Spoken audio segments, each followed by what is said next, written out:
Since the Industrial Revolution over 200 years ago, fossil fuels like oil and coal have powered the planet. America is addicted to oil.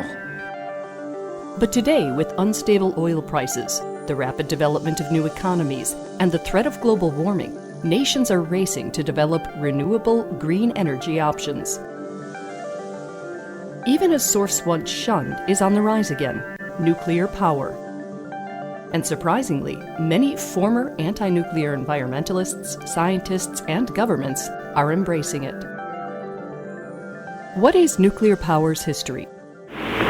In the 1940s, the splitting of the atom was used to make the atomic bomb. By the 50s, this same atomic power was harnessed and promoted as the future of energy. The United States would be more than willing. It would be proud to take up with others principally involved the development of plans whereby such peaceful use of atomic energy would be expedited. By the first half of the 1970s, global energy produced by nuclear power was growing by 30% a year. Back then, the Atomic Energy Commission predicted that 1,000 nuclear power plants would be online in the U.S. by the year 2000. But by the end of the decade, with the decline in the global economy, nuclear power expansion started slowing down. Tonight, the plant looms like a pale ghost, the specter of potential meltdown hanging over this community. They're having a great deal of difficulty getting correct technical information out of the power plant because of its crippled and its dangerous situation at the present time on site. In the U.S., the nail in the nuclear coffin came in 1979 with the accident at the 3 Mile Island power plant. Though there were no reported deaths, public sentiment turned against nuclear power, and tighter regulations and diminishing investment followed. Only 104 plants were ever built. And in 1986, the meltdown at the Chernobyl nuclear power plant in Ukraine exposed 1 million people to radiation.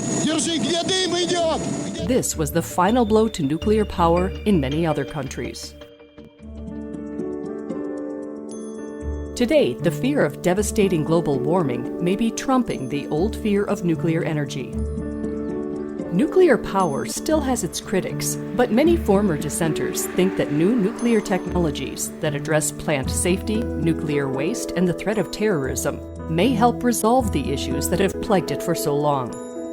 Currently, there are reactors under construction in many countries, including China, Ukraine, India, and Iran, while other nations like Italy and Poland are showing new interest.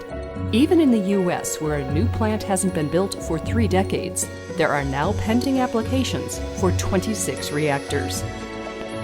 And in spite of the high cost of investment, nuclear may prove to be a vital part of the solution to today's competing demands for energy and climate control. Good evening, ladies and gentlemen. I'm Garrick Utley, and it's my pleasure to greet you here tonight on behalf of the World Science Festival.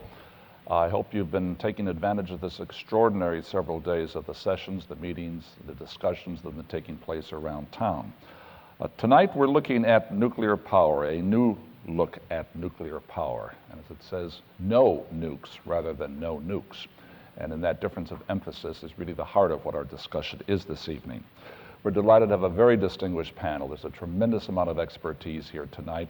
Our challenge over the next hour and 25 minutes or so is to get as much information from these experts and then to go into a discussion with you about the questions of nuclear energy and nuclear power and our overall energy situation and challenges that we're facing today.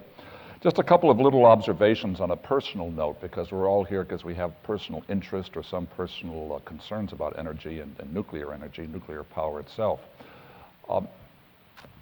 I was 3 years old and 5 blocks away from the dawn of the nuclear age. I was an infant, 3 years old, on the campus of the University of Chicago when Enrico Fermi and his team carried out the first self-sustained nuclear reaction, which really was the dawn of the nuclear age, applied what Albert Einstein and many others had developed theoretically. And years later, as a young student there, in elementary school and high school, I played soccer right next to the stands where that happened. And sort of the mystique, the legend that grew out of that singular event in December of 1942 has always been part of my life. And I think we all understand the importance of what we're dealing with today. This is a question of science. This is a question of national, indeed international policy. This is a question of security. This is a question of how our society and our lives are going to be led in the years, indeed the decades to come. In this sense, as we're talking about a new look at nuclear power, you could perhaps say this is the fourth look we're taking. The first image or look was the atom bomb, the mushroom cloud as we've seen. The second was the atoms for peace, the ability to harness the atom for nuclear energy, particularly in the 50s and 60s and into the 70s. We then moved to the environmental questions after Chernobyl and 3 Mile Island, as we saw, and the third look was, well, hold on, do we really want to go down that path? And now we're taking the fourth look. Maybe we should go down that path, but what are the obstacles? What are the rewards? How do we strike that balance? So I'll stop right there and ask our panel to come on stage. It is a very distinguished panel, and I'd introduce them individually, but just a round of applause for Dr. Shirley Jackson, Dr. James Hansen, Dr. Yoon Chang, Stephen Tindale, and Alan McDonald. And I will just give a brief introduction, and you'll understand why I think we're all very fortunate this evening to have these participants. Dr. Shirley Ann Jackson, anybody who knows anything about science and technology knows about her background. She is a physicist, PhD from MIT. More recently, she is the president of RPI, Rensselaer Polytechnic Institute, the oldest, I believe, engineering school in the nation. She was the head of the Nuclear Regulatory Commission in the 1990s during the Clinton years, and she was recently named by President Obama to be on the President's Council of Advisors on Science and Technology. I could go on. I will stop because she's a very modest person. We don't have to put it all out tonight. Dr. Jim Hansen, who is next to him, wears many hats. He is a climatologist, renowned, again, as many of you know, associate of the NASA Goddard Institute for Space Studies, and also an adjunct professor here at Columbia University with the Earth Institute there. He's been a researcher most of his life on planetary atmospheric questions, and of course the Earth being one of those planets ranks high on his list of priorities. And again, for nearly 4 decades, he was a key voice in the late 1980s and the early 1990s on the issue of climate change, and we're going to get his input this evening. Dr. Yoon Chang, born in Korea, is a nuclear engineer. He is the world's leading expert on the new Generation 4, and we'll get into that in just a second, of nuclear reactors. He is spent his entire professional life, I would say, or almost all of that, at the Argonne National Laboratory in Chicago, which was started or came out of Enrico Fermi's work there just a few years earlier in the 1940s. And he has really been focusing on what is the next step of nuclear energy generation, and particularly how do you deal with the nuclear waste issue. And he believes that in theory and perhaps in practice, a way has been found, and we want to hear from that. Stephen Tindale, environmentalist from the United Kingdom, ex-executive director of Greenpeace UK and chair of the environmental organization's European unit, devoted his life to these questions. He brings to us this evening not only his background in Greenpeace and a new organization that he has now formed called Climate Answers, but the evolving perspective that he and some other people who've been committed to the environmental movement for so long are now formulating as we look at science and the environment we're in today. And the far end, Alan McDonald, is head of the International Atomic Energy Agency, headquartered in Vienna. He's the head of the Program Coordination Group in the Department of Nuclear Energy at IAEA. He supports interested member states in improving the performance of nuclear power plants. And as you know, anybody who follows the question of Iran or other countries, the security issues, they're right at the center of it. So let's get started with the introductions done and get into this conversation. Get into it acknowledging a challenge we all have tonight. It is central to the energy question. It is highly complex, infinitely complex in the science, and we're going to try to have the discussion later on at a level that enough of the science is being provided here in a really substantive matter, and yet making it understandable so we can all formulate our own opinions and decisions. So let's start with Dr. Jackson. Start with an overview and the context.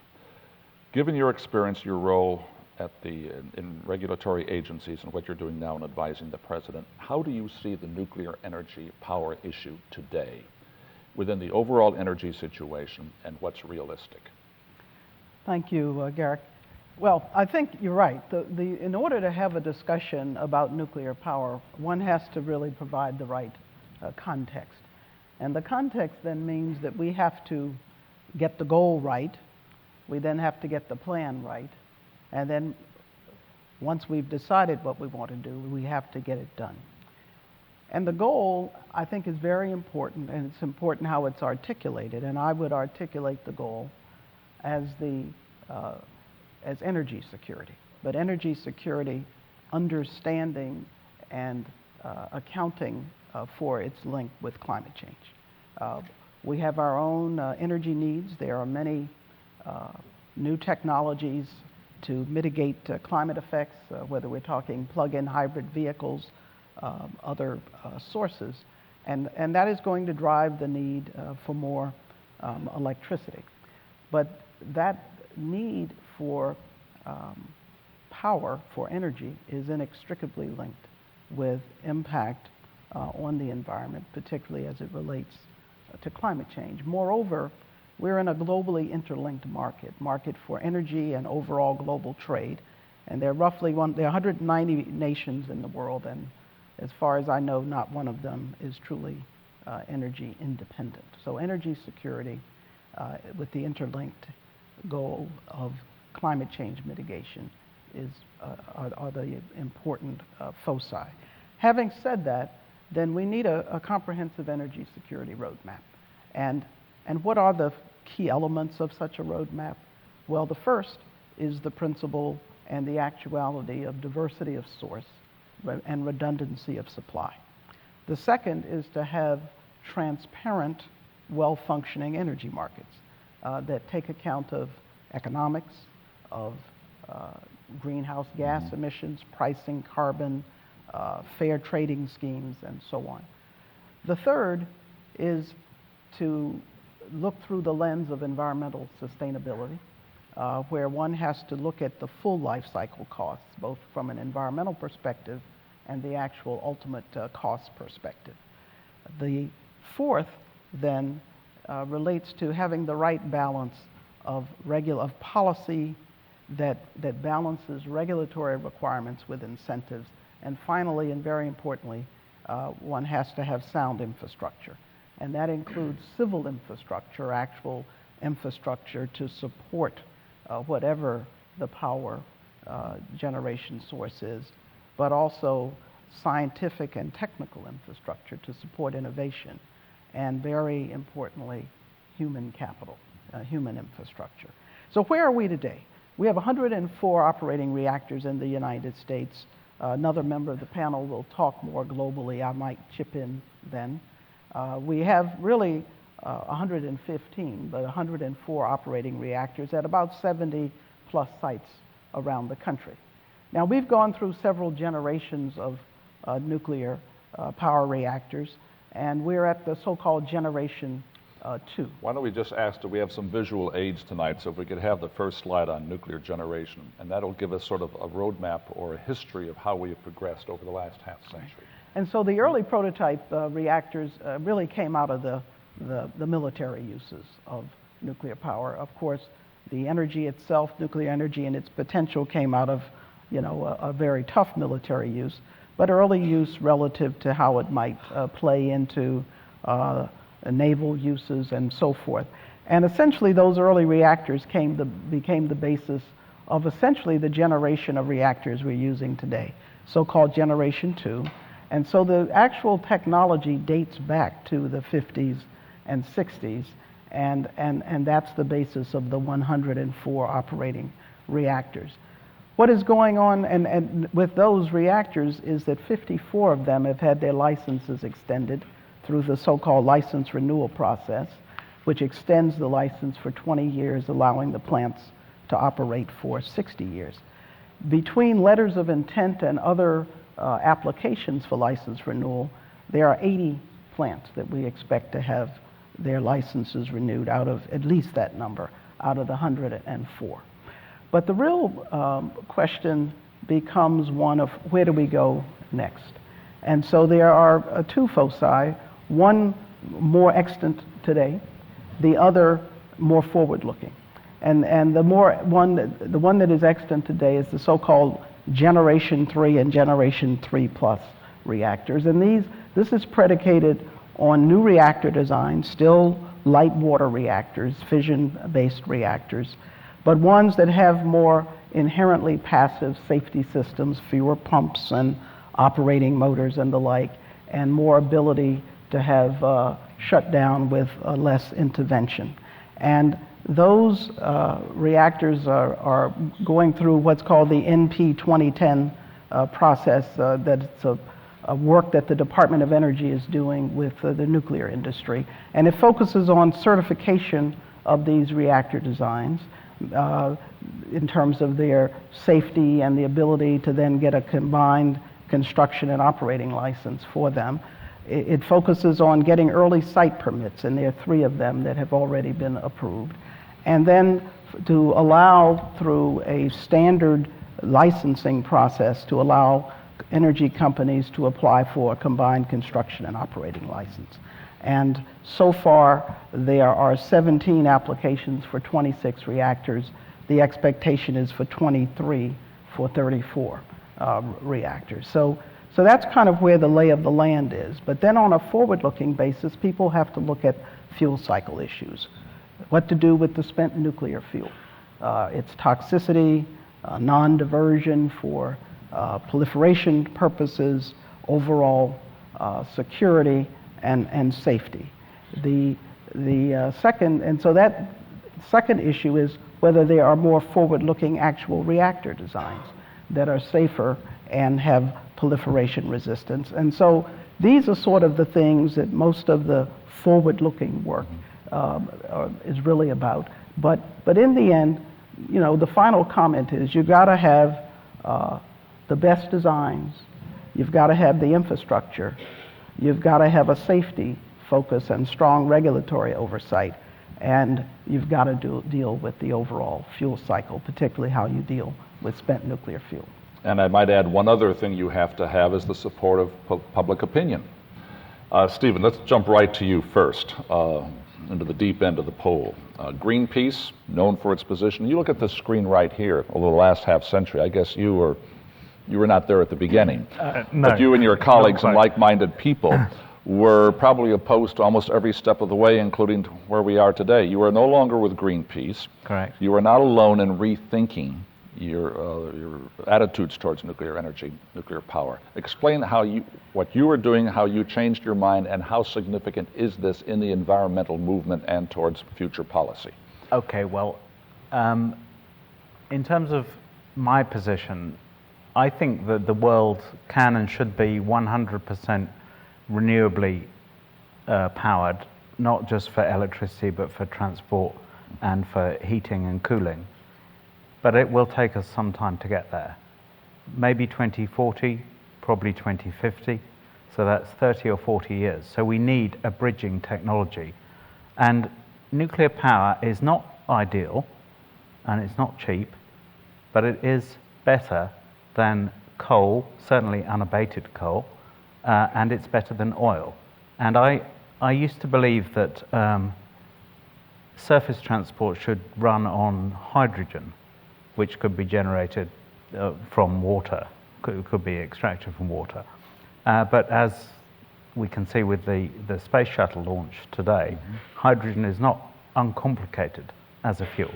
And I now think that it should come, the fuel for surface transport should come from electricity. Therefore, however well we do on energy efficiency, which is obviously the low-hanging fruit, we should certainly use electricity more effectively. However well we do on that, we will need a lot more electricity for surface transport, for increased heating and cooling. Some of the renewable heating systems, for example, ground source heat pumps, air source heat pumps, require electricity to run the pump. So there will be an increase from that. And as the temperature gets warmer, as is now inevitable, there will be greater use of air conditioning. And on top of that, there's development in India and China and other developing nations which desperately need development and deserve it, and they will therefore require a lot more electricity. And on top of all that, a growing world population, which will go up to 9 billion. So we are going to need a lot more electricity, and we're going to need it from, if we're going to control climate change, we have to go for low carbon sources.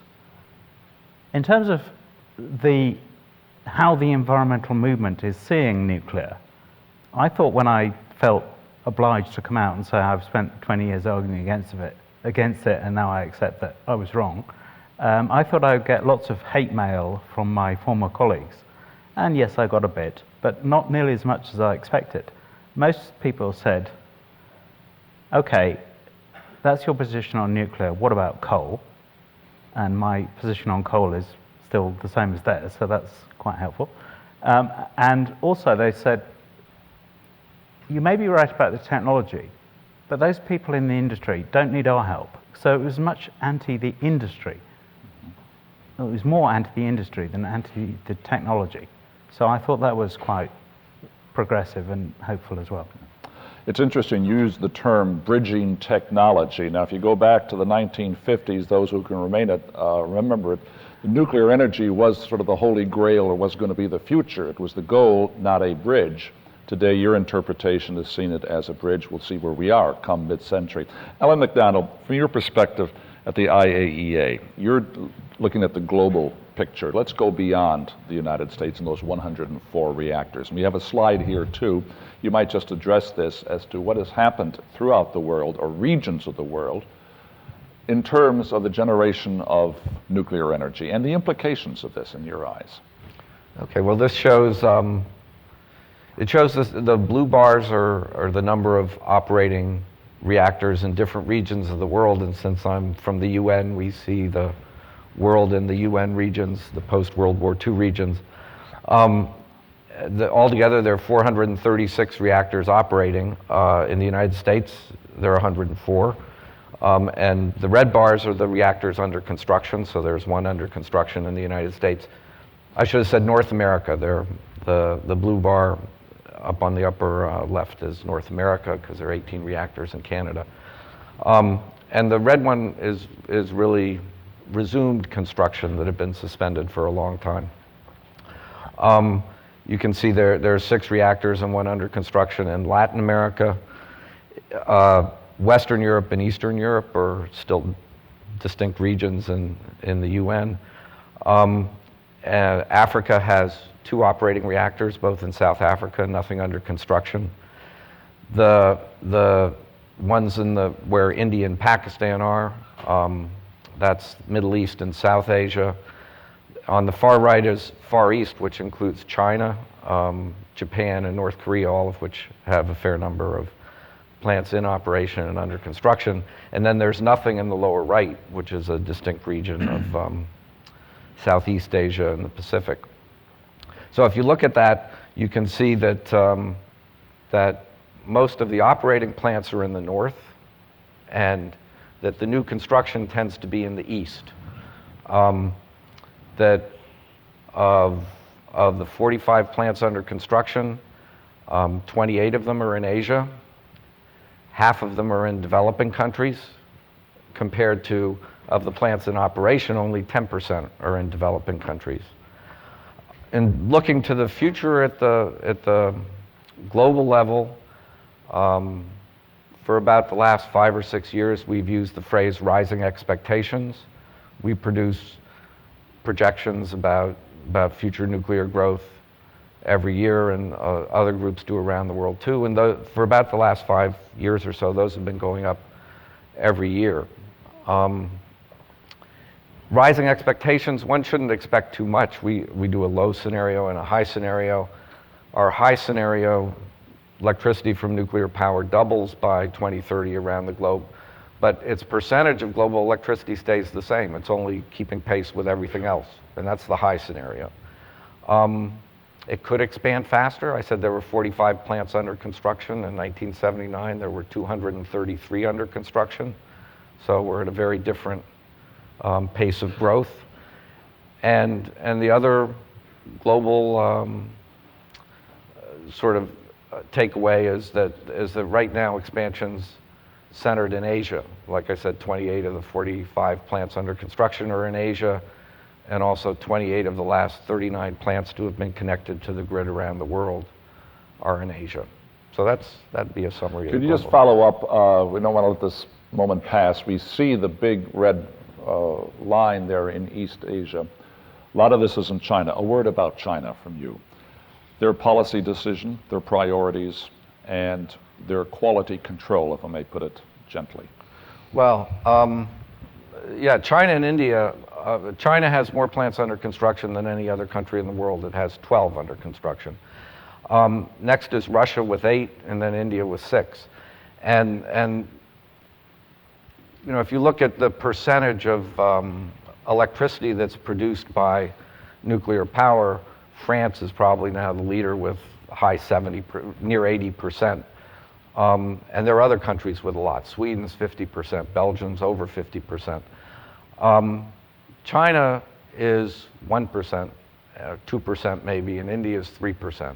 And both of them have extensive plans for expansion, and I think China just raised its plan again to try to get up to, well, to try to increase about 6 or 7 times by 2020. So it's rapid expansion. They've been getting plants built on schedule, and the announced costs have been more than reasonable by Western standards.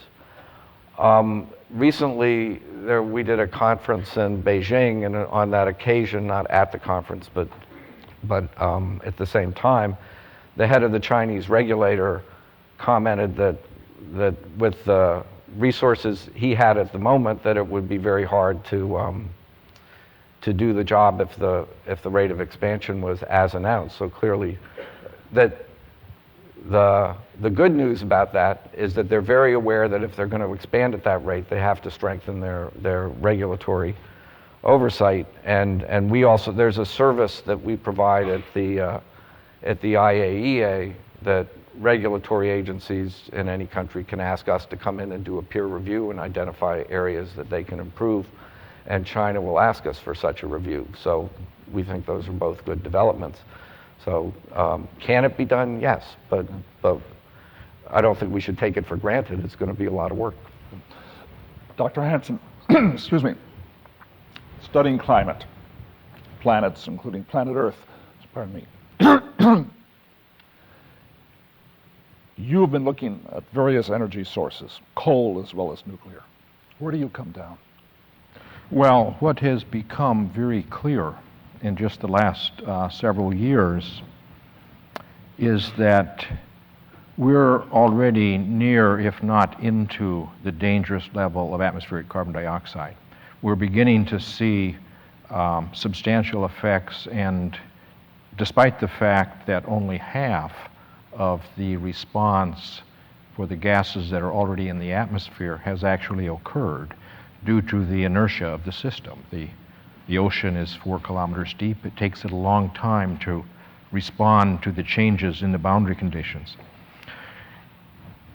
And I don't have time for a climate talk, but the implications are enormous with regard to, I mean, if we burned all the coal, we would be sending the planet back to the ice-free state with 250-meter sea level rise, for example. Now, we can't say how long it would take for the ice sheets to respond, but it's not millennia. It's measured in centuries. That's become clear. And we wouldn't be sitting here. And right, there's 1 billion people who live within 25 meters of sea level elevation. And we know that the climate change associated with that large a change in CO2 would cause the extinction of a large fraction of the species on the planet. Just to name 2 of the effects. Major effects also on fresh water supplies for a couple of billion people. So anyway, it's become very clear that we cannot burn and put into the atmosphere all of the fossil fuels. And that that means that we're going to have to phase out coal emissions over the next 20 years. Not necessarily coal use, if you could capture all of the emissions and put them back in the ground, but that's a dubious proposition. It becomes a very tall order, and the problem is that it doesn't seem to be recognized by governments around the world how urgent this problem is. It's often assumed that, oh, we can move to renewable energies. But in fact, if you look at what's happening, and I think the highest priority should be energy efficiency, and secondly, renewable energies. But if those cannot provide all the energy that we need, then it becomes a question of coal or nuclear power. And at present, governments all around the world are actually increasing their use of coal. I've gone over and talked to the German government, for example.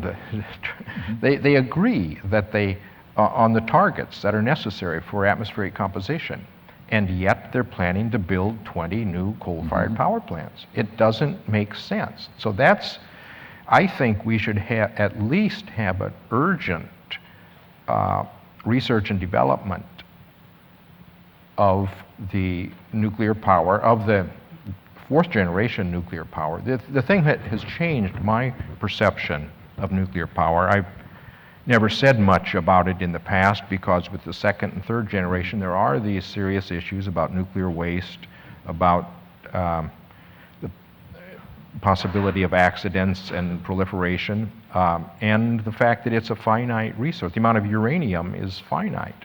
But with fourth generation nuclear power, which can use close to 100% of the energy in the nuclear fuel instead of less than 1%, which is used by the second and third generation nuclear plants, it becomes a practically limitless source of energy. And an option for allowing us to phase out carbon emissions. So I think we should be giving it high priority for urgent development. And yet what has happened, because of the strength of the anti-nuclear small segment of the total population, but very vocal and very effective. And so in the Clinton-Gore administration in 1994, when Argonne National Laboratory said they were ready to put together a trial plant, fourth generation nuclear plant, well, the Clinton-Gore administration terminated that. Well, we're going to move on to that in just a second with Dr. Chang, but let me just, with your comments in mind, it's interesting that somebody of your experience in studying these options, you seem to be coming to nuclear energy with a notable lack of enthusiasm. But what's the alternative? The alternatives. I have great enthusiasm about the urgency. We should have that as an option. We shouldn't be, shutting it aside and not looking at it. But you think, in this case, at this moment, the benefits, whether for a bridging technology or something else, outweigh the downside of this because the carbon-emitting fuels are so potentially dangerous. Yeah, well, if you just look at coal right now, it's causing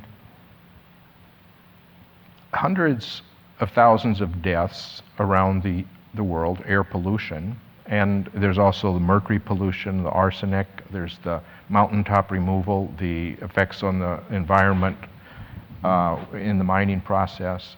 And if you compare that to what has been the damage caused by nuclear power from these two accidents that have occurred, well, it's just no comparison. You've got thousands of times more damage from the coal, and yet we tend to overlook that. Dr. Chang, and also a couple more visual aids. One, let's go to the nuclear fuel cycle first. I mean, some of you may understand how this works.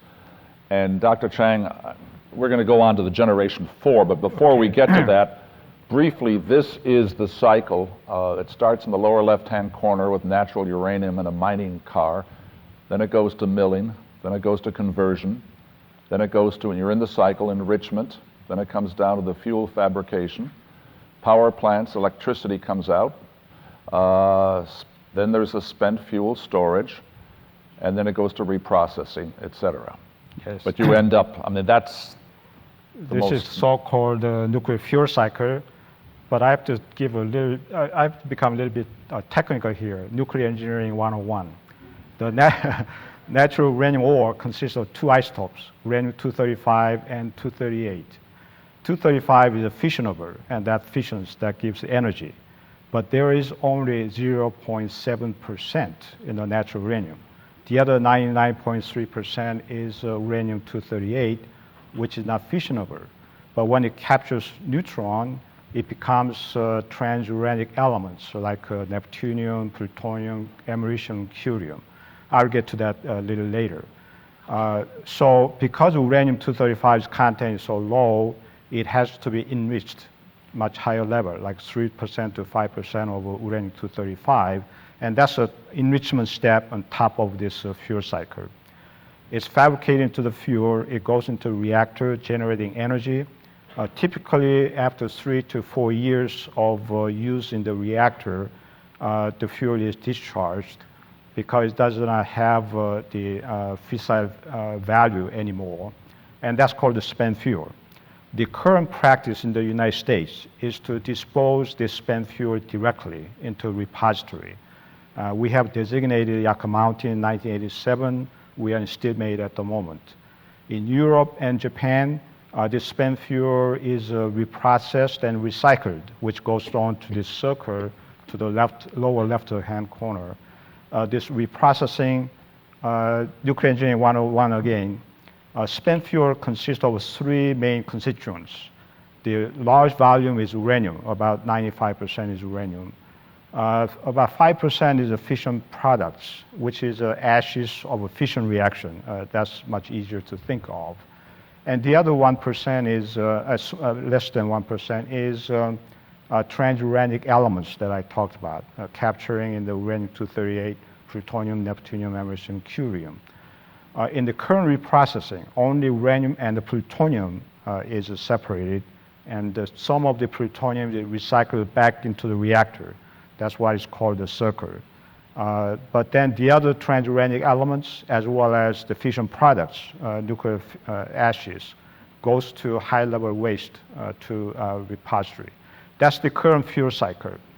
Now, what we are proposing as one of the generation 4 options, if we can Let's go to the next slide, generation 4. You recall we've gone through the first 2 or 3 generations. Yeah. This is what you've been spending your life on. Yes, this is the next generation of generation 4 reactor concept.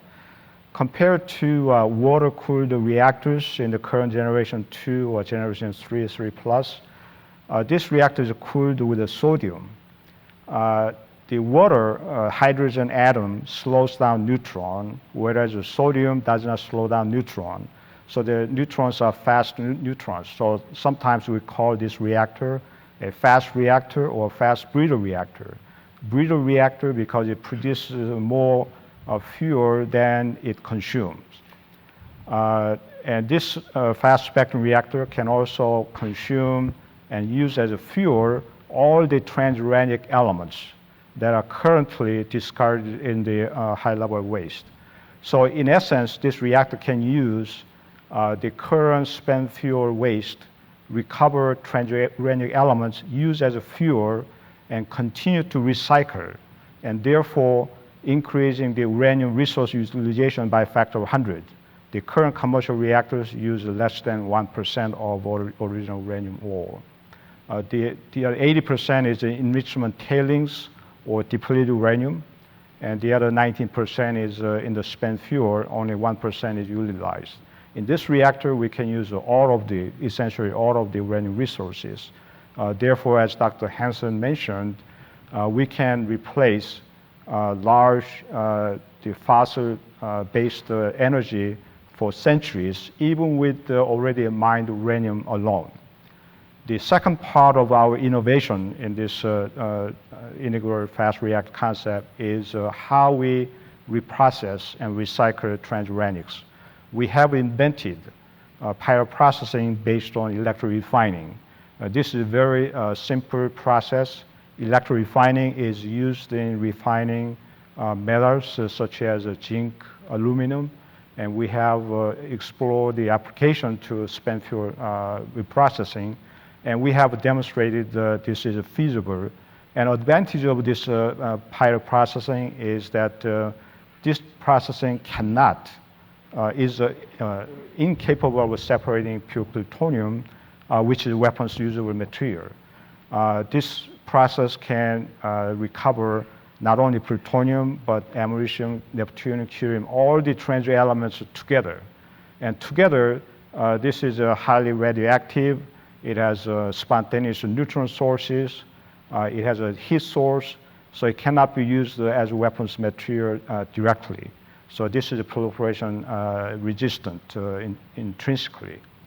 And secondly, this process is highly economic compared to conventional reprocessing carried out in Europe and in Japan. So in essence, this new generation, the integrated fast reactor concept, can extend the uranium resource by a factor of 100. And at the same time, by recycling transuranic elements, we are in effect reducing the effective lifetime of waste, high-level nuclear waste, from millions of years to only about 300 years. With a 300 years lifetime, we know how to contain those, design the containment that will last 300 years. This will be much easier to dispose and manage, and with a minimum environmental impact. And finally, this process can also not only proliferation resistant, but also it's highly economic compared to conventional reprocessing technologies. So this is a technology for the future. Well, let me ask you about the future. Yes. How far in the future? I mean, if you were given the green light, if the funding were there, how far are we away from generation 4? We have, the fast reactors have been built around the world. There have been about 20 fast reactors built around the world. So the reactor technology is ready. In fact, India is now constructing 500 megawatt electric fast breeder reactor, which will come online next year. China is building much smaller fast reactor, which will come online this year. So and here in the United States? Well, we're not building any. We have built in the past, but we have shut down all the existing reactors. Question. That happened in the mid-1990s during Yes. the Clinton administration. Here's the plan, your idea, seems to solve many of the questions. Why was it shut down? It was a political decision. The anti-nuclear movement did not want to have advanced nuclear R&D, so all the advanced reactor R&D was terminated. But in terms of readiness, let me get back to not only reactor, but the pyroprocessing, which is important part technology to deal with the spent fuel processing and the waste management. That technology has been, the diagram shown here is the schematic of experimental breeder reactor 2, which we operated at Argonne West for 30 years. And it had the adjacent fuel cycle facility, which recycled the spent fuel with a typical turnaround time of 2 months from the reactor discharge, processing back into the reactor, up to 5 times. Mm-hmm. This has been refurbished. This early processing was done with the melt refining. It was much simpler processing for the uranium fuel. But for the transuranium fuel, we need electrorefining. And this process has been demonstrated on an engineering scale. But we still need to apply this technology to deal with the current commercial reactor spent fuel. We have to do one more step, that is conversion of oxide to metal. With that, as well as large-scale demonstration, I would say pilot-scale demonstration. Pilot-scale meaning handling 100 ton of live reactor spent fuel. That demonstration can be done today. I mean, we have to start the project. Probably that can be done typically about $500 million to do that demonstration. And also we have developed a lot of technologies for the reactor as well. So we may need another prototype reactor demonstration, which can be a couple of $1 billion. Well, a lot of questions are going to come back to the panel on this, one of which is cost. But Stephen, Dr. Chang mentioned that it was stopped, in his view, because of political reasons, pressures involving elements of the environmental movement. Your take on that, because in the 90s you were involved in that, and what do you think of Generation 4? Is it the Holy Grail? No, it's unnecessary, and it is, I'm afraid to say, in my view, a waste of money.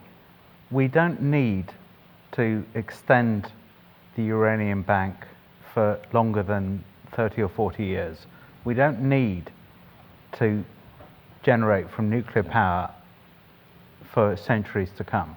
We need to generate as a bridge technology from a low carbon source until we can be 100% renewable.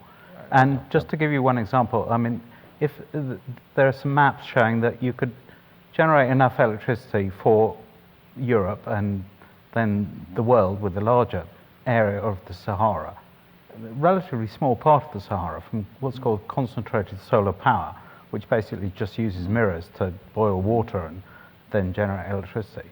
And some parts of the US are going in that direction as well. Well, so we don't need to think how are we going to generate next century and beyond that. We should put the priority, well, first of all, as Dr. Hansen said, energy efficiency, and secondly, renewables. And just use nuclear, existing nuclear, as your bridging technology. All right. Now the discussion starts. Jim. Yeah, I'd like to strongly disagree with that. I mean, I hope that it turns out that energy efficiency and renewables can do everything. I'm very skeptical as to whether that will be possible. In particular, if you look at China and India, the amount of coal-fired power that they have, 80 to 90%, and their energy needs growing rapidly. To think that wind and solar are going to provide all of that energy on the timescale that we need it, I think is extremely, optimistic. I think, and the other option that we will give them technology for carbon capture and sequestration, and they'll burn coal and bury it, is silly, because it doubles the cost of the energy. They're never going to do that, even if you give them the technology. So the great attraction of the fourth generation nuclear is that it makes nuclear a viable, potentially a viable major energy source. Because it solves the two big problems with nuclear. The waste, because in effect it can burn the nuclear waste and use it in the fourth generation plants. And the second one is the fuel supply, because mining uranium takes a lot of energy, and it's a finite supply. We have maybe a few decades or something. But once you're using 100 times more, it becomes, we've got almost 1,000 years worth of energy in existing waste and uranium. So I mean, I'll be very happy if renewables can cover. But look at Germany. Germany is a perfect example. They are spending, they're putting so much money into renewables, into solar and wind. And solar is providing 1% of their energy, and wind is providing 6 to 7%, mostly in the winter when the wind is stronger. And it's increased, because it's added so much to the cost, it's increased our electricity cost to a level such that some industries are moving out of the country. So to think that, with that cost penalty, to think that all the countries in the world are going to move to renewables, I hope that renewables will get cheaper, and maybe it'll happen, but boy, I don't want to gamble my children and grandchildren's future on that assumption. Well, let me just follow up on this point for a second and come back to you, because I want to come to get Dr. Jackson's input on this. In Germany, for example, as many of you know, there was a very strong anti-nuclear energy power movement there. Yep. There was a coalition government in which the Green Party was in power, or was sharing power as a minority member. And it was during that period that legislation was passed to close down, not only to not build any more plants, but just to close them down. And now there is some rethinking going on that. But Shirley, give us your assessment of what you've been hearing right now. Well, I think all of my friends and colleagues here have made the exact point of why one needs this comprehensive energy security strategy.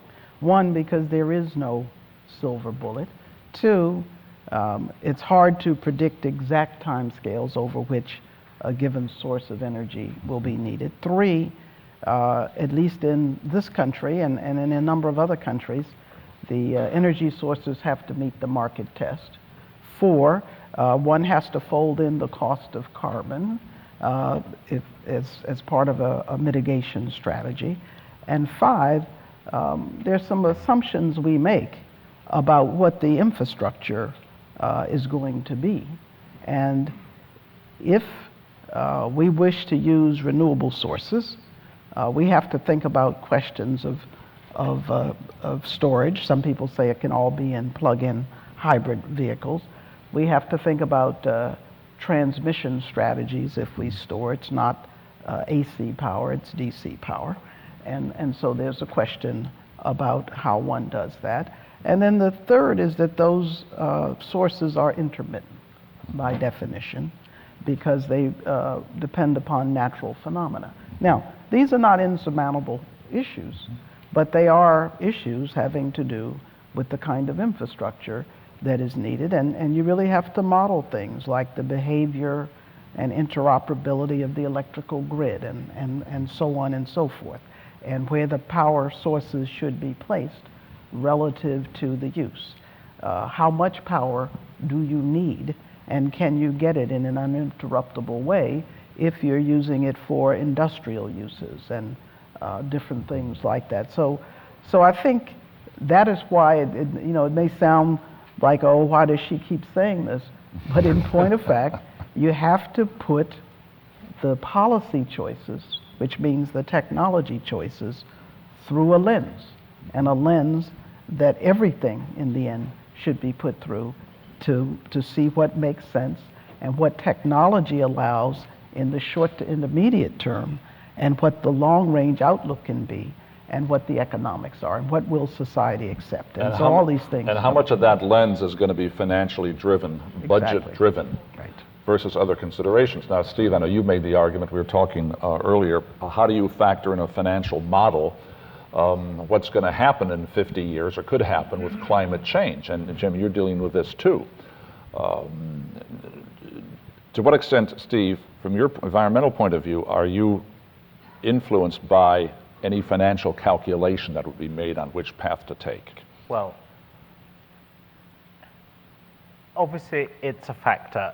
And picking up the point about Germany, I mean, Germany has gone for wind and solar.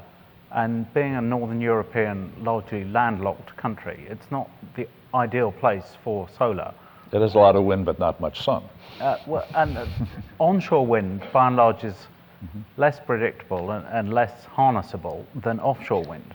So the UK is better off for wind, because it's got lots of sea around it. Not better off for sun, I'm afraid to say.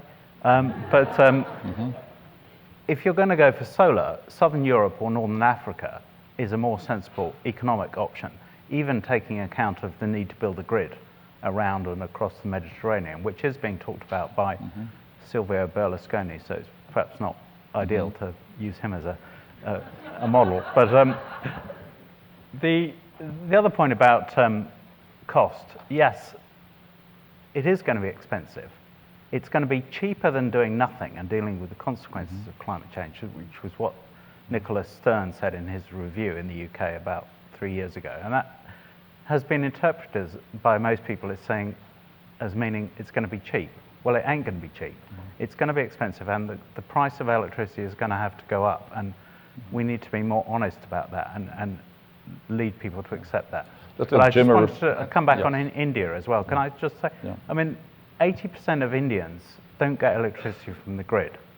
So they have to go out, usually the women are sent out to cut trees and collect wood and bring it home to burn and cook on.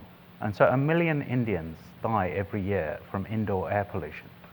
So nuclear power is not going to solve that problem because, because they're not on the grid. Well, if they will be, it doesn't take that long. The United States is a big country. It didn't take us long But to you see, electrify. but you're making the point once again about infrastructure. You can't have the discussion about energy source without having the discussion about infrastructure for its use. That's exactly right. And the obvious thing, in my view, to do in India is to harness micro-renewables.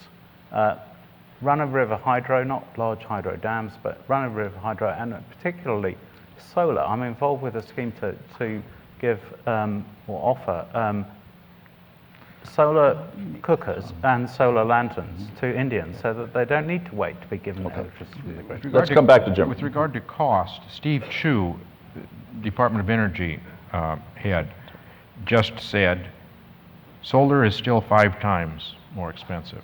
And he says we need a transformational breakthrough, technological, to make it competitive. So it is an issue. Cost is an issue. We're just not ready. Renewables are not ready to take over yet. I hope that they will be someday. But Dr. Chang. Yeah, let me come back to the spent fuel management issue. I grew up in a resource-scarce country, and we recycled everything, literally everything. When I came to the United States 45 years ago, the 2 major impressions. One is the vastness of the land and all the resources, everything. Second one is lots of waste. Now we recycle our household waste. We sort them out, recycle some of them, not all of them. But when it comes to nuclear spent fuel, used fuel, we have a phobia. We just don't want to do anything. Just bury it. And it's like a burying our head in the sand. It uses only 1% of resources. We want to throw the rest away. Now, if we recycle, not only the resources, I'll come back to economic value of resources, but also we are solving this long-lived transuranic elements. We can burn in the reactor, destroy them, making the nuclear waste lifetime shorter. But also by doing so, we are also removing the heat source from the waste. And actually the repository spacing of the disposal canisters are dictated by the heat source. So by removing transuranic elements, we are also removing heat source, so we can use much more effectively the limited space of repository. So there are many benefits of doing that. In terms of the uranium scarcity, Jim believes we need lots more nuclear energy. The spot uranium market, spot market price has been for the 10, 20 years, in the past 10, 20 has been less than $10 a pound. Two years ago, it spiked up to $135 a pound, 13 times higher, more than the oil price has increased. Now it has come down to $70 range. But sooner or later, we're going to come to the time when the uranium scarcity may become an issue for the further expansion of nuclear energy. So we need the Generation 4 reactors, not only to handle the waste problem, but also to deal with the energy expansion. Alan, listening to this discussion, you're seeing how the direction it's taking. There's a question of Generation 4, nuclear energy, whether it's a bridge, what have you, versus wind, solar, other renewable sources of energy. As part of your responsibility is really to look at that globe in terms of policy, of what is actually happening. You talked a bit about China, a bit about India. Do you see any changes in pattern or thinking developing, even in a significant way, aside from China and possibly India, as to where nuclear power is going? And I'm thinking really about Europe right now. Yeah, I've said the center of expansion is Asia, and it'll stay that way for a while, but certainly in the film that started it, it spoke about the the number of applications in the United States. It said 26 reactors, and what's the right number now? It's 34? It's 26 where there are actual applications. The expectation is for 34. Is for 34, okay.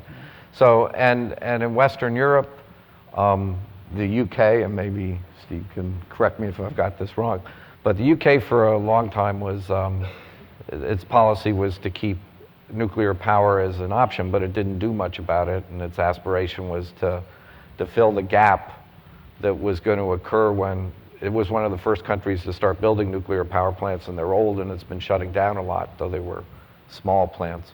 But within the next 10, 15, 20 years, it's going to have a big gap.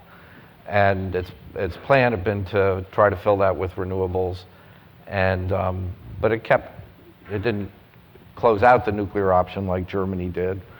But then a couple years ago, it reconsidered that policy and is now much more enthusiastic about nuclear power and hopes to replace at least old nuclear with new nuclear and perhaps do more. Germany had a phase out, and even if the government changes in Germany and they change the policy, as an investor, I would never build a plant in Germany. They might vote the other way the next election, and then you're sort of stuck. I'd build a lot of plants right around the edge of Germany because I think they'll need I think they'll need to import a lot of electricity.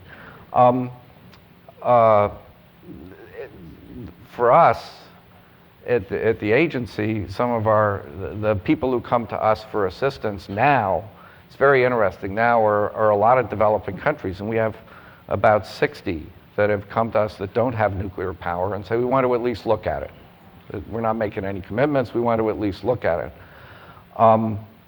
In any of the scenarios, when I talked about a high and a low, not too many new countries get involved in this. If there is a nuclear renaissance, and I'm still saying if, I think there's a renaissance of interest, but not really construction yet. Most of those new plants will be in the countries that already have them, the established nuclear power countries. In our high forecast out to 2030, I think there are 20 new countries that have an operating nuclear power plant in 2030 that don't have it now. In the low, the number's more like 5. But again, there'll be a lot of growth in Asia, and Russia's got big plans also. We're going to go to questions and discussion in just a second, but I want to wrap this part of the session up with some of the lingering questions and concerns, not lingering, continuing. Nuclear proliferation, nuclear arms, Iran, North Korea.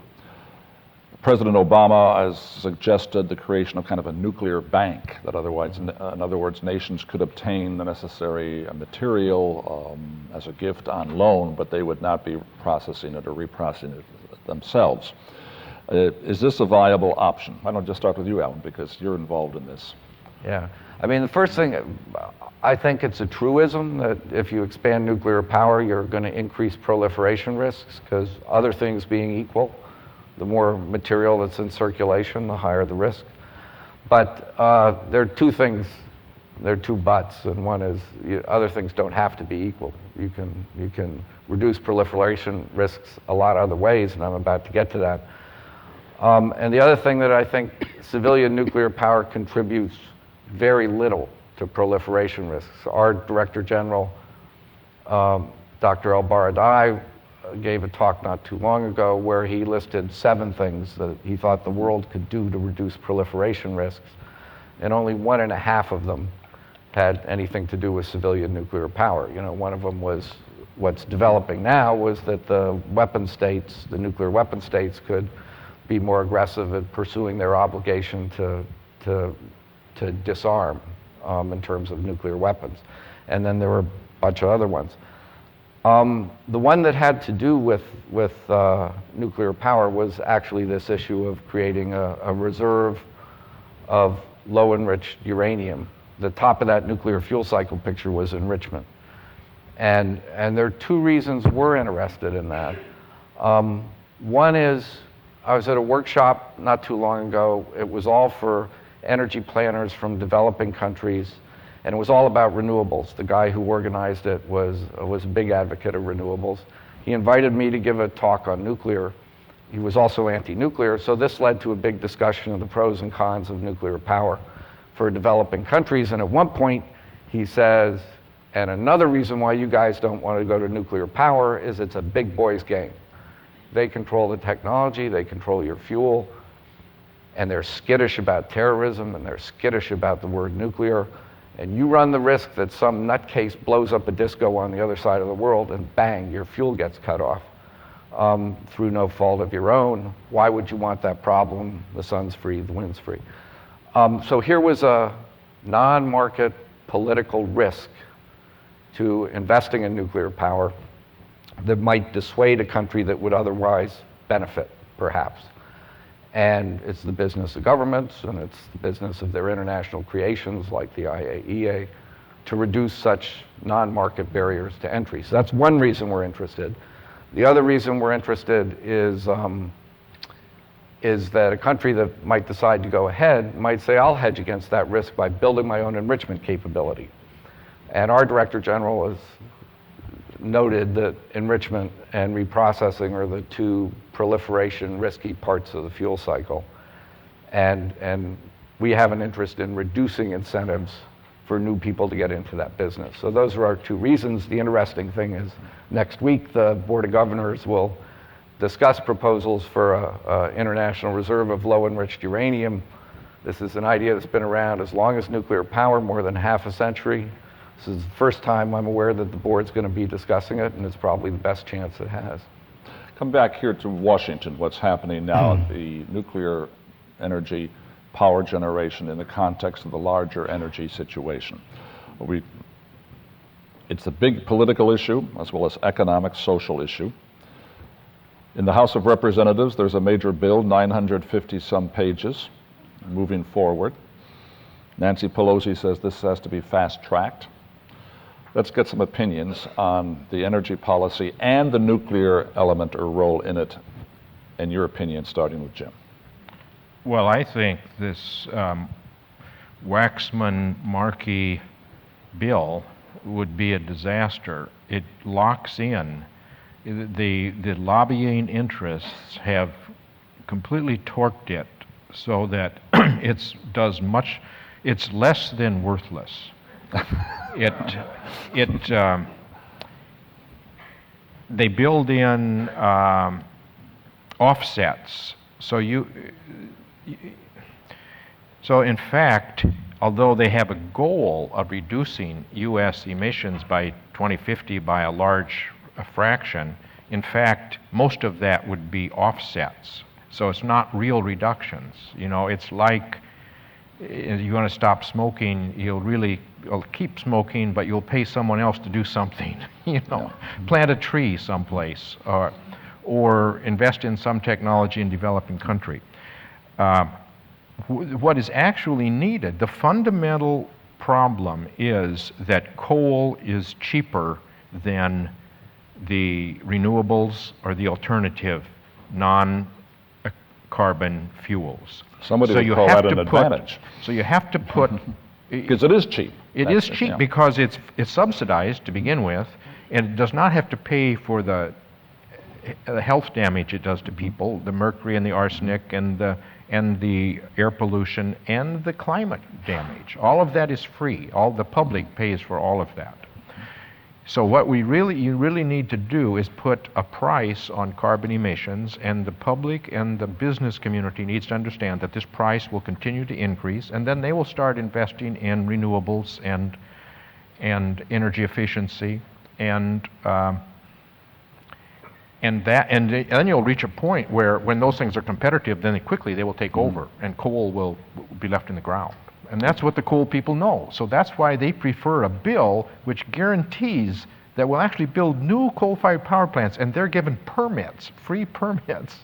You know, so it doesn't make sense. We should note that the Republicans in the House just recently came in with their own proposal, a bit late, but in that proposal, they're calling for the construction of 100, I believe, 100 nuclear power plants. Well, let me give you a couple of quick factoids. Yucca Mountain is sized to hold 70,000 metric tons of spent fuel. Today, we already have, sitting around at reactor sites, nearly 50,000 metric tons. The number is something like 47,000.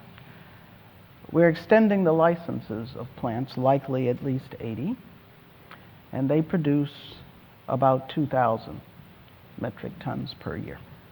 And so we want to have them run for 20 more years. So you can do the math in terms of how much spent fuel we'll be generating with just the existing and conventional reactors. So we have to do something about the fuel cycle. The second point is, it builds on Alan's point, and that is that the sensitive parts of the fuel cycle are those that allow you to get weapons usable material. So enrichment at the front end, reprocessing, at least pure reprocessing at the back end. So the central fuel bank is meant to address that kind of issue, so you don't have to put in enrichment facilities because they'll exist somewhere as part of a fuel bank. And if you had the fuel yourself, then obviously the temptation is to build your own reprocessing facility. So that temptation would be taken away. But this is really an extension of two kinds of things that have gone on anyway. We've essentially been a fuel supplier, and we do it under an agreement that the spent fuel that we get back. That people will store the fuel, but otherwise, they don't get it from us. And the other is a nuclear suppliers group that is an agreement among countries that adhere to the Nuclear Non-Proliferation Treaty, that they'll share the technology and the materials under certain kinds of conditions. So this would centralize that whole kind of approach. And so, so some people feel it has a lot to commend it. But again, we're going to have to get to an issue of when does technology potentially influence or obviate certain kinds of public policy approaches. And that's what I think Dr. Chang is trying to press for. And so I think it's an interesting question. I think we're going to, Dr. Chang, the Generation 4, that's an issue that is not going to go away. I would just make one comment on what you were saying, this idea of the nuclear bank or providing this facility for countries who want to generate nuclear energy. Of course, once again, it can be interpreted by them that it's the big boys who have it, who are the banker, controlling what gets given out. It would be useful if the big boys actually met our obligations under the Nuclear Non-Proliferation Treaty, which was essentially a bargain that countries without nuclear weapons wouldn't acquire them, and countries with them would negotiate them away. And that was, 30, 40 years ago? And nothing has happened on the big boys' side. And Henry Kissinger has said, the Kissinger-Nunn initiative, that nuclear weapons are past their sell-by date, they're obsolete after the end of the Cold War.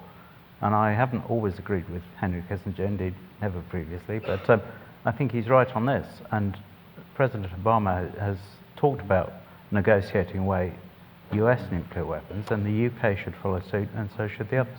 Good. Time for questions. It's hard to see. Oh, hands up everywhere. Is it possible to turn the lights up just a bit in the house, and then we can, we'll see. Start with the gentleman right here. Yeah. Just give us your name and... Hi, my name is Peter. Dr. Jackson, you talked a little bit about the human infrastructure that would be needed in order to bring about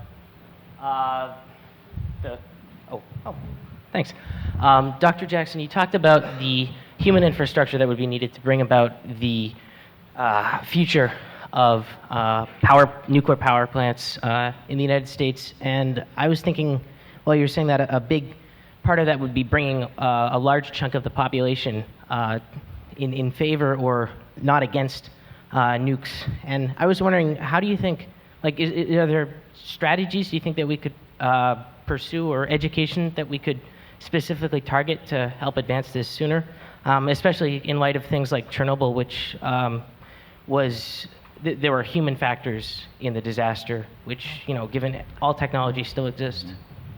Thank you. No, that's a good question. I think there are several levels of human infrastructure you have to talk about. One is a broadly educated citizenry that can really understand, at least at some rudimentary level, what nuclear power is about and do informed decision-making and expression of a perspective on risk. And so that's one part of it. The second is to, as part of that, informing the public, actually getting it right.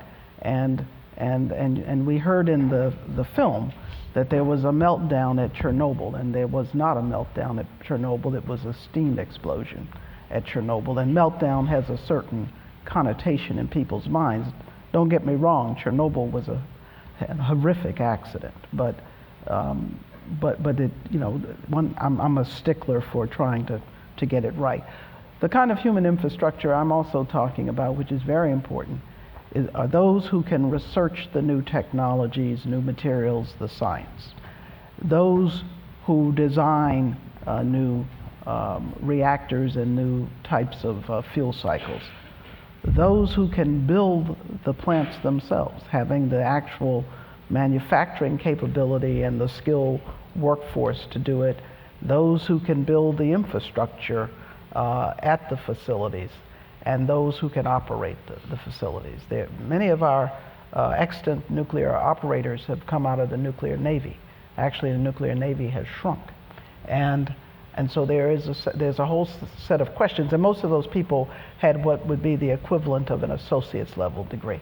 So there, at all these levels, there's been kind of a diminution because of the sort of hiatus with the nuclear industry growth in this country, and all of that needs to be rebuilt. There is a resurgent interest at universities in nuclear engineering programs. But it's a big talent issue. Question back there.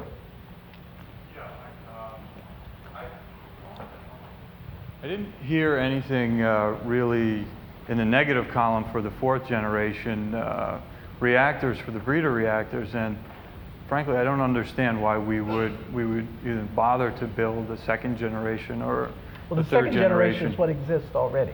It's the third generation.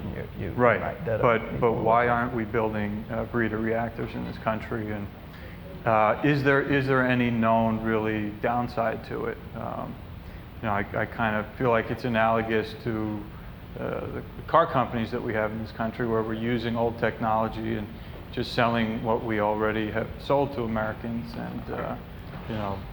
Well, Gen 3 and Gen 3 Plus are evolutionary versions, but let me just say the following: because the program has been interrupted, in order for you to build the plant, they actually have to go through a licensing process with the NRC. And that has not happened to this point. There has to be a full safety analysis and review of the plant design, and until somebody wants to come forward and do that, then it cannot come into commercial operation. Question, I'll go, Jim. But yeah, I think that just to add to that answer, I think that there's a time gap where we could do Gen 3 or Gen 3 Plus That's right. Very quickly and provide fuel for the Gen 4. I think on the near term, Gen 3 does make sense, but you're right, we shouldn't have interrupted that R&D on Gen 4. We'd be ready now with it. That's true. But it probably will take 15 years or something. That's a debatable thing. It depends on how much urgency you give it. Question right here. Good evening. I am a nuclear physicist, and what I understand so far, all the panelists are in favor of giving a second chance to nuclear power. Can we have the first slide, because my question is very... Well, why don't you just ask the question, please, because we're running out of time. We can remember the slide. Nobody has mentioned or discussed the ecosystem and public health. My question is, any panelist can answer this.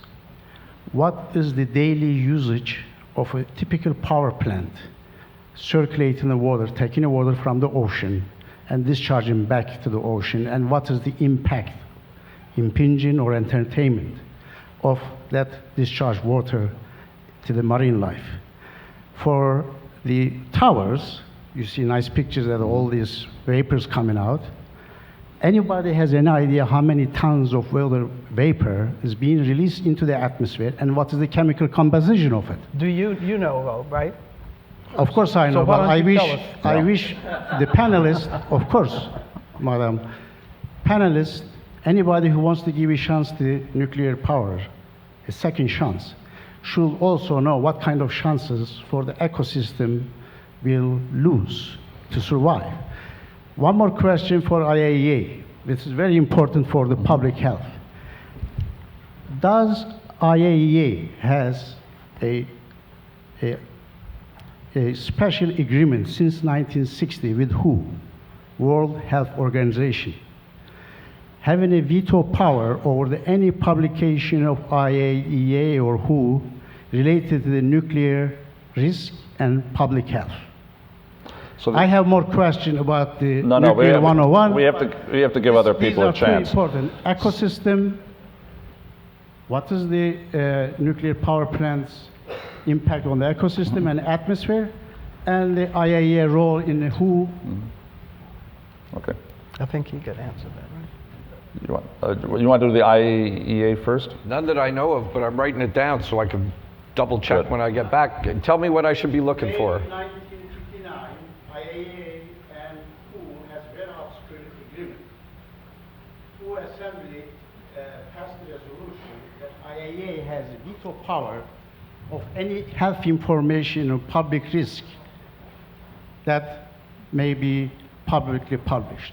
As a matter of fact, 1995 Genoa and 2001 Kiev conference relating to the Chernobyl accident was never published because of IAEA veto. Okay. You can look into that, Jim. Could I comment on that? You must do the same with each of the energy sources. And there's no question that coal comes out orders of magnitude worse than any of the alternatives. But there's some disadvantages to all energy sources, including renewable ones. That's why I say the highest on the list of priorities should be energy efficiency, because we are wasting an awful large fraction of our energy. Holding a letter. I'm sorry, we have to. Indicating, according to their latest research, nuclear is worse than the coal. Well, that's a debate point. Lots of hands are going up. All right. A question. The lady right there, woman on the aisle. Or is it gentleman? I can't tell. Hi. Yeah, I'm a woman. Okay. You're in the dark from here. Mrs. Jackson at the beginning of this mentioned that we needed to look at the full life cycle costs of any electric plan that we come up with. So I just wanted to see if you could address further the full life cycle cost of nuclear, which would include things like the toxicity and displacement of minority communities for uranium mining, the public fight that we would have to endure in order to push nuclear power forward more, because as someone pointed out, no investor would invest in Germany because of the public fight there, but here in the United States, no investor will invest either. And in fact, the only way forward with nuclear power is with subsidies, which the industry keeps asking for in Congress. Additional costs would be waste storage for hundreds of thousands of years. Even with the fourth generation reactor, you're talking about at least 300 years, which generates sacrificed communities. And we wouldn't even know how to make a sign for such a site, never mind how would we pay for maintaining it. And just two more costs that I'd like addressed: the health costs due to routine releases of these reactors, the security costs due to the fact that they're terrorist targets. And I would just like to suggest that all of you are obviously brilliant, and I would wish that your minds could be applied towards finding solutions that wouldn't have so many inherent risks. Well, I think everybody's looking for all kinds of solutions. There's one thing that's going on, but let's pick up on this. Okay, let's look at that. I think the real issue, and if you heard me right, then, and you listen to all those elements, and you put nuclear power, you put coal-generated electricity, you put any of them through that lens, then you're going to come out with something that addresses the factors that you talk about. Because if you're talking security costs, that's part of the economic picture. having to do with energy markets. If you're talking about citing questions, that has to do with the regulatory process. But let me just leave you with these two little points, factoids. Some of the same risks that you talk about exist for other infrastructure in this country, including oil refineries, natural gas plants, et cetera, et cetera. And so you have to do the same analysis across the fruited plain. And secondly, the question about citing and its disparate impact on minority communities, it's not clear that you can make that as a case for every one of the 104 reactors, et cetera. But let me finish. But just remember Institute West Virginia. Institute West Virginia and Bhopal, India. And those were chemical plants and not nuclear plants. But the same issues about siting and what impact it may have on certain communities is always a question when you look at the siting of major industrial facilities. If I could just briefly comment on that. One of the things that I didn't like about nuclear was the finite amount of resource and the mining associated with that, and the fact that it did especially impact Native American communities. But I think you've missed the point that we made about fourth generation. We don't need any more uranium mining for about 1,000 years. So that, which was, I considered a big disadvantage of nuclear, can actually go away with the fourth generation nuclear power.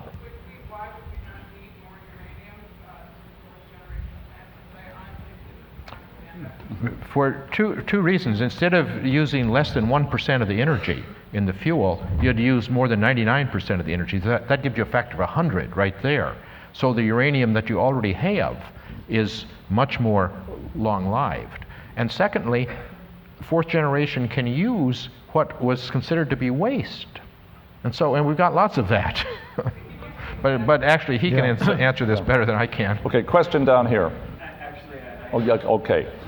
Question in the yellow. Sorry, just to finish up on the question, what are the obstacles to the reuse of old fuel?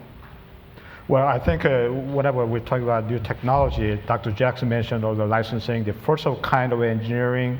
So there's a threshold of investment one has to do before the private sector would be interested in a competitive basis with existing nuclear options.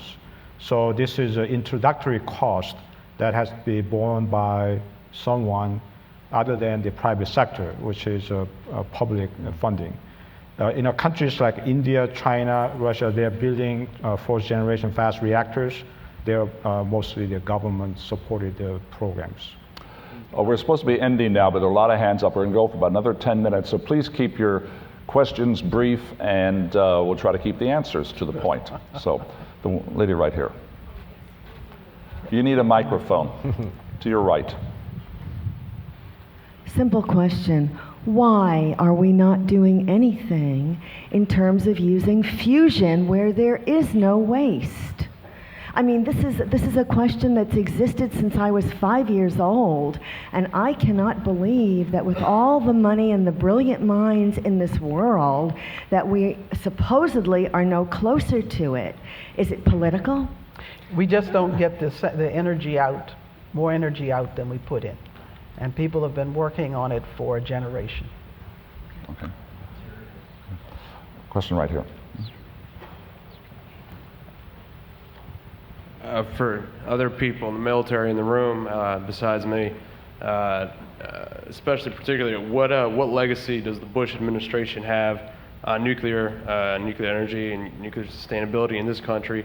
What was his legacy? And secondly, what are the realistic options we have if people like Ahmadinejad cement this re-election and move forward with these nuclear armament ambitions? What options do we have as a global community, and what legacy does President Bush have on the nuclear community? Well, I don't know about President Bush, but Alan, you're dealing with Iran. Well, to directly. the extent this is a question about nuclear weapons strategy, I'm going to decline to respond to it. That's not my expertise, and it's not the subject of the panel. If it's about nuclear power in Iran's nuclear power program, I could talk to that. Why don't you just address quickly what the IAEA is doing on the So Iran is the only country in the world that doesn't have an operating nuclear power plant and is building one.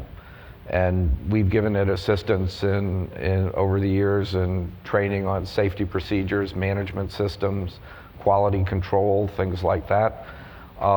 We're obliged to assist member states on things like that. In fact, the Non-Proliferation Treaty obliges the weapon states to help non-weapon states on things like that. But there have been a number of questions about Iran's enrichment program in particular, and that's led to reports by our Director General, prepared by the other department, the Safeguards Department, to the Board of Governors, and the Board of Governors, the only thing the Board of Governors can do is decide to refer something to the Security Council of the United Nations, and that's been done. The Security Council has passed 3 sanction resolutions on Iran, hoping to encourage them to clear up remaining questions. Question right back there in the aisle, yes. I'm curious, what about the reactors that are used on U.S. Navy warships? Wouldn't it be possible that, given that they are existing technologies that have been demonstrated to work safely for decades, to possibly combine some of these small reactors as a group that would function to power small cities? In the papers recently, Babcock & Wilcox has said it's going to do exactly that. It's announced a new 125 megawatt design, and that's small for a reactor. The one they're building in Finland is 1,600 megawatts. And they say it's based on their expertise in building reactors for the Navy, and they think they've got a big market there. Okay. To actually come about, would it? Because they're already, made very quickly for ships. But I think they're going to have to go through the NRC and get all that license too. But they think it's a pretty marketable, good investment for them to sell that reactor. They think there'll be a market and they can do it fast enough. Question right here. I got a question for the gentleman right there from the UK. Just wait for the mic because people behind you can't hear you. To the naysayers to the Generation 4 nuclear energy, I don't understand why, you think it's a bridge for renewable energy. With renewable energy, you got solar, you got wind, but tell me the megawatts it pumps out, the kilowatts, whatever, and you think about the average household, how much they use, and how to transport all that energy, and how to store that energy, you're going to need batteries. And these batteries, nickel metal hydride, lithium, they're very expensive. And the more batteries you get, you need to cool them off. You need refrigerants. 134A or CO2. Now, the viability of renewable energy at the point, I don't know why people are against Generation 4 is, why it's cheaper to get Generation 4 right now than it is for renewable energy, which requires all these things just to build and manufacture. In the end, building and manufacturing all these renewable energy parts like solar panels and turbines cost more money in the end than producing one Generation 4. We don't know that the Generation 4 is necessarily cheaper than what you're talking about. But again, that's why I talk about the lens through which you have to put all of these technologies to really squeeze that out. Okay, just to answer the question, how big can these be? Offshore wind in the UK, the first plant was 60 megawatts, that was in 2003. One that's 500 megawatts is currently being constructed, and one is about to be constructed that's 1,000 megawatts, 1 gigawatt. And after that it'll be 1.5. So it's expanding very rapidly. In terms of storage, plug-in electric vehicles are an obvious way forward, and if they're reversible, so that when you have a full battery in the car and you don't need to drive the car, you can actually put it back on the grid. That's a very good storage option. Okay. Question right down here in the aisle. No, behind you. Thank you. When the Europeans have had so much success in reprocessing their fuel, their nuclear fuel, why has the United States policy been so adamantly against reprocessing fuel?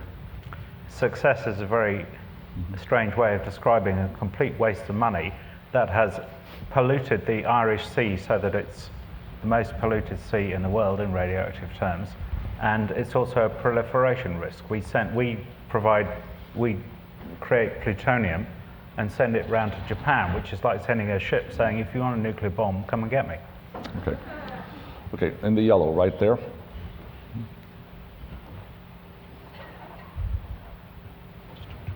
So my question is, what fraction of the total CO2 emissions of the world might be replaced under the most optimistic scenario by nuclear, if you consider transportation, heating, industrial, and agriculture?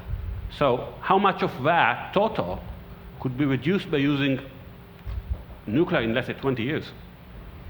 In 20 years? 20, whatever reasonable time frame. Well, you have some numbers? Right. The problem is we're going to have to phase out coal. If we're going to, this will become clear in the next, it hasn't sunk in yet to decision makers. But we're going to have to phase out coal use, coal emissions. And that is going to put a big requirement, which will have to be partly efficiency. We're going to have to put a price on carbon emissions, so which will tend to drive not only efficiency but also renewables and alternatives such as nuclear.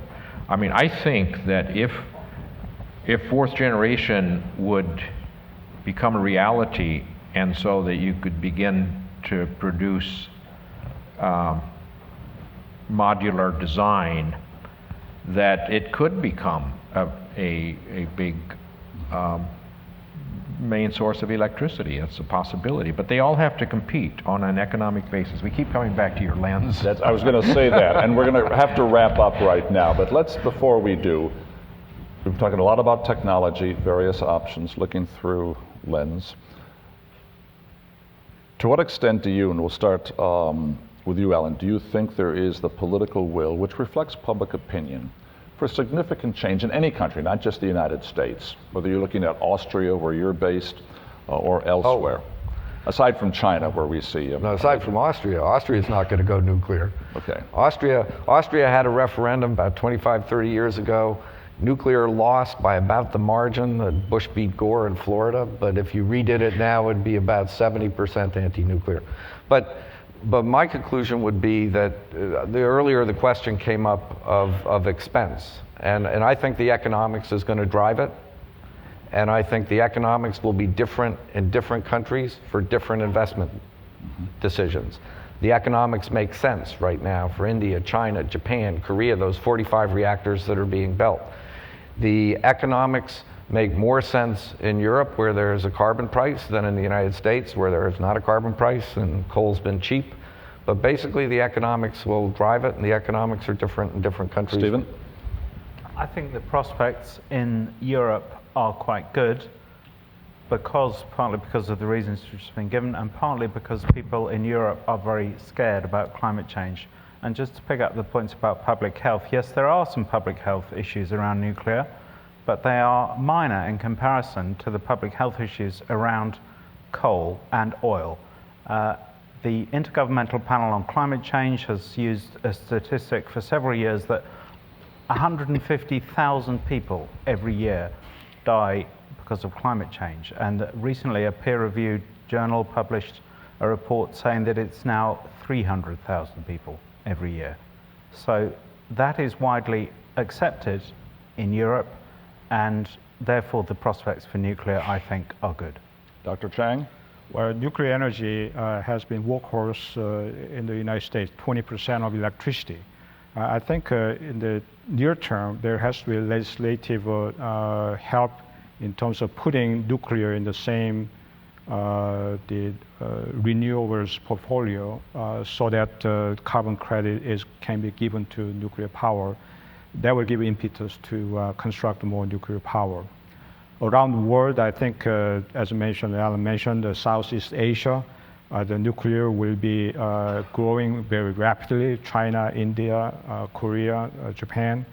And I think if we don't build 26 reactors on the nuclear regulatory licensing book, I think we are making a big mistake for the future generations. Jim, do you think the politicians and the body politic is going to do what needs to be done?